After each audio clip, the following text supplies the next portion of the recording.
India विश्व गुरु बनना चाहता है टेक्नोलॉजी में, ऐसे में बहुत ज़रूरी है कि वो अपने डिजिटल स्पेस पे काम करे, and India has already started that through digital India act.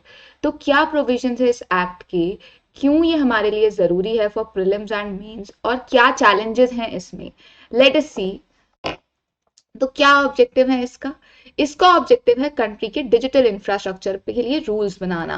We know कि G20 में जो मीटिंग इंडिया में, जो मीटिंग दिल्ली में हुई थी स्पेसिफिकली, उसमें डिजिटल पब्लिक इंफ्रास्ट्रक्चर की बात की गई थी उसकी कैपेसिटी बिल्डिंग की। और इंडिया ने इस एक्ट से ये दिखा दिया है कि वो कितना कमिटेड है अपने G20 फ्रेमवर्क के लिए।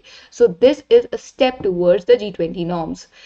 ग्लोबली वो कनेक्ट हो रहा है सबके डिजिटल माइंडसेट से। इसके साथ साथ उन रूल्स का क्या फायदा जिन्हें तोड़ने के बाद, जिनकी वजह से डिस्प्यूट अराइज होने के बाद कोई जज भी ना हो।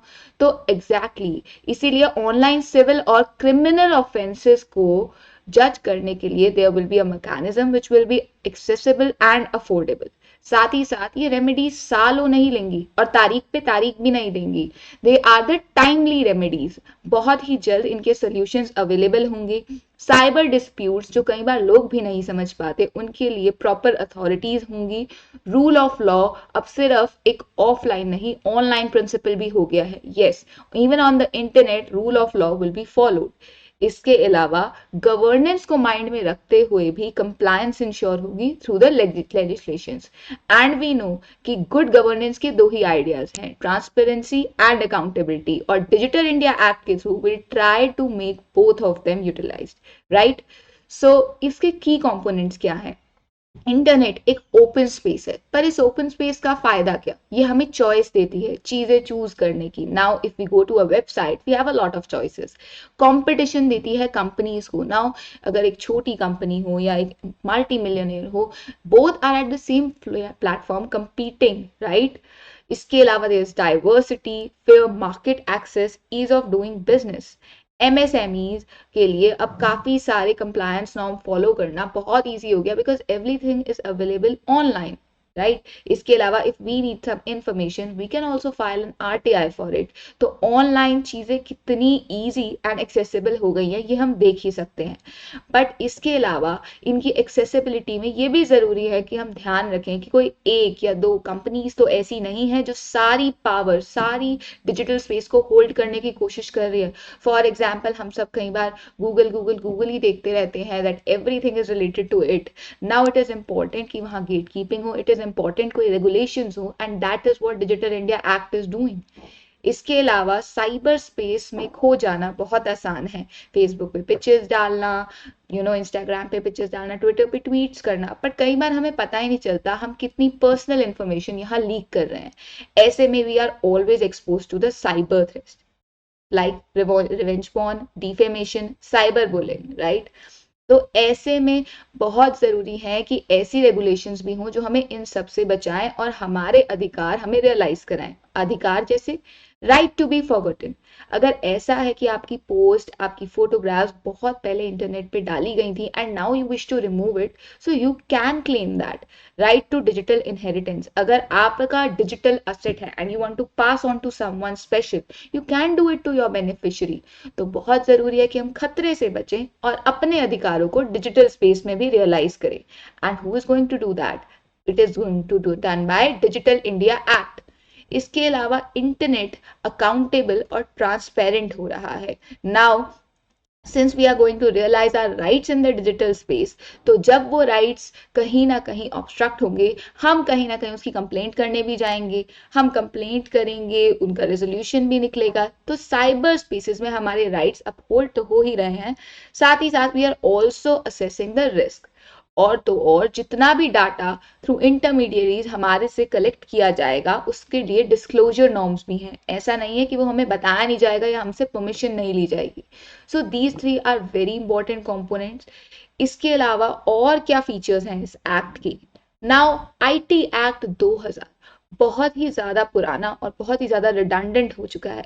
आज को अडेप्ट करने के लिए वी नीड न्यू एक्ट्स। नई टेक्नोलॉजी आ गई है, लोगों का माइंडसेट बदल गया है, स्पेस बदल गई है, तो महंगाई की तरह ज़रूरी है अब एक्ट भी बदल जाए। तो फिर इसीलिए इसे रिप्लेस करने के लिए डिजिटल इंडिया एक्ट का सुझाव आया। What is digital India act doing? Safety बनाए रख रहा है डिजिटल स्पेस की, ट्रस्ट बनाए रखा हुआ रेगुलेटरीज पर जैसे कि सरकार पर, अकाउंटेबिलिटी इंश्योर कर रहा है जो भी इन्वॉल्व है साइबर स्पेस में। ओपन इंटरनेट के साथ साथ हम नई तरीके की technology, for example artificial intelligence और ब्लॉकचेन में भी अब बात कर रहे हैं। We know that lot of times government has come up with ethics in artificial intelligence, इस पे समिट भी ऑर्गेनाइज होने वाला है। तो how can we actually forget कि ये चीज़ें अब हमारी लेजिस्लेशन में भी जाना ज़रूरी है। जब कॉन्स्टिट्यूशन बनाया गया था तभी उसे ऑर्गेनिक कहा गया था। क्यों कहा गया था? क्योंकि वो जो लॉज आगे बनाए वो नीड के हिसाब से, टाइम के हिसाब से चेंज हो सके। And now digital India act is one of such act, right? इसके अलावा जो बाकी एक्ट डिजिटल स्फेयर में ऑलरेडी फंक्शन कर रहे हैं जैसे कि digital personal data protection act, क्या करता है ये act? It is to ensure privacy, your right to privacy. Digital India act rules, जो डिजिटल इंडिया आपका है, 9 पिलर्स हैं जिसके, उस पे बेस्ड है national data governance policy, how to regulate your data, how to govern your data. Now these are working in digital space but in different areas. तो holistically इनकी ज्वाइनिंग कहाँ करें? इनको ज्वाइन करते हैं हम थ्रू डिजिटल इंडिया एक्ट 2023। जी हाँ, होलिस्टिकली ये सारे एक्ट साथ में काम करेंगे तो इंश्योर करेंगे that we reach our digital India goal of 2026, that is to achieve 1 USD trillion digital economy, right?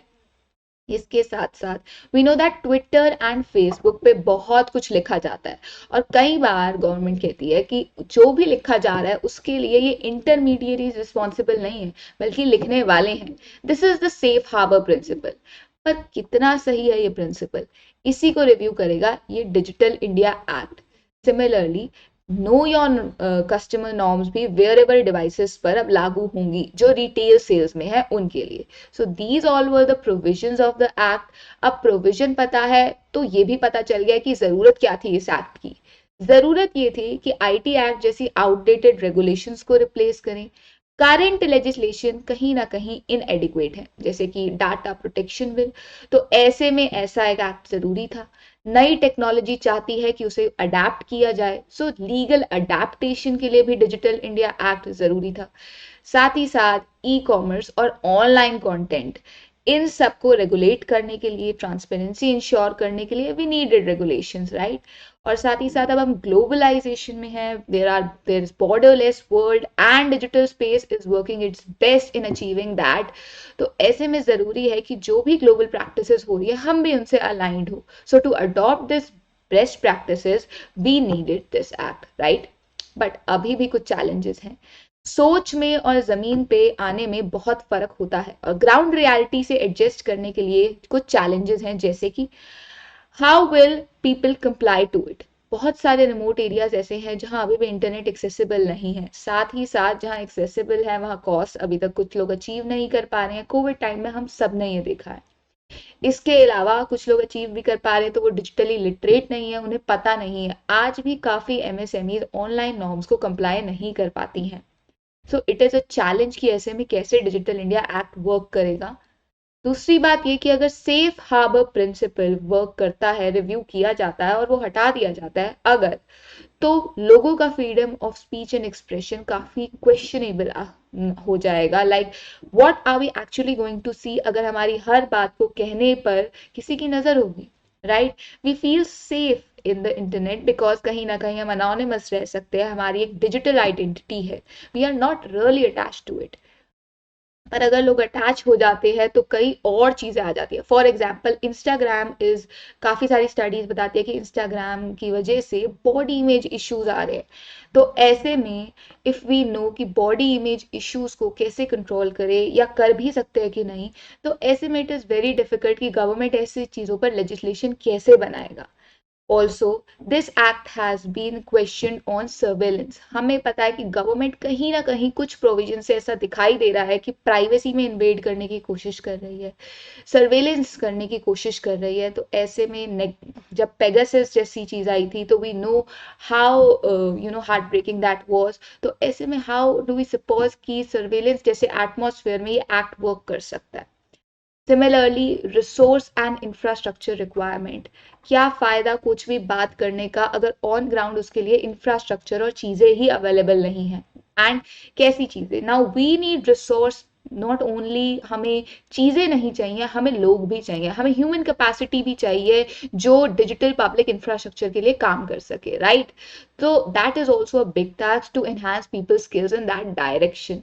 अब डाटा जो लोकल था वो ग्लोबल होने जा रहा है, तो उसकी यूटिलिटी हम कितनी कंट्रोल कर पाएंगे, that is also a challenge under this act. Now अब इतनी सारी प्रॉब्लम्स देख ली हैं, तो क्या इसका मतलब है कि आगे कोई रास्ता नहीं है?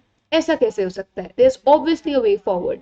सो the way forward is take hold engagement. We know कि अगर लोगों को साथ में लाया जाए, गवर्नमेंट को साथ में लाया जाए and also the intermediaries like Twitter Facebook, तो कुछ ना कुछ सोल्यूशन तो रीच किया जा सकता है, इन सारी प्रॉब्लम्स को काउंटर किया जा सकता है। कोई ना कोई ऐसा पॉइंट जरूर आएगा जब हम रूल्स रेगुलेशंस को इनोवेशन के साथ बैलेंस कर पाएंगे। ऐसा जरूर होगा कि हम कैपेसिटी बिल्डिंग में प्राइवेट सेक्टर की हेल्प लेके जल्दी से जल्दी स्किल्स डेवलप करके ऐसी ह्यूमन कैपेसिटी डेवलप कर सके अलोंग विद द इंफ्रास्ट्रक्चर। और लोगों को जागरूक करना तो यहाँ सबसे जरूरी है, क्योंकि अगर लोग ही जागरूक नहीं होंगे तो कोई भी लेजिस्लेशन इंप्लीमेंट कैसे हो सकती है? At the end of the day we are citizens are responsible for implementation of every initiative, every act of government. तो जरूरी है कि हम जाने कि ये एक्ट क्यों जरूरी है, इसके प्रोविजंस हमारी रियल लाइफ, हमारे रियल वर्ल्ड को कैसे चेंज करने वाले हैं, and we move in the right direction. So that was all in the Digital India Act 2023. अब आपको पता है कि अगर इस पे जीएस3 का मेंस क्वेश्चन आता है तो आपको क्या क्या पॉइंट्स एड्रेस करने हैं, एग्जाम्पल्स देने हैं, क्या क्या लिखना है। इसके अलावा प्रीलिम्स में भी इस पे क्वेश्चन आ सकता है because it is in current affairs, right. So this was a very important topic for UPSC civil services examination. ऐसे ही इंपॉर्टेंट टॉपिक से जुड़े रहने के लिए you can follow Unacademy for other such current affairs related news. That was all, thank you.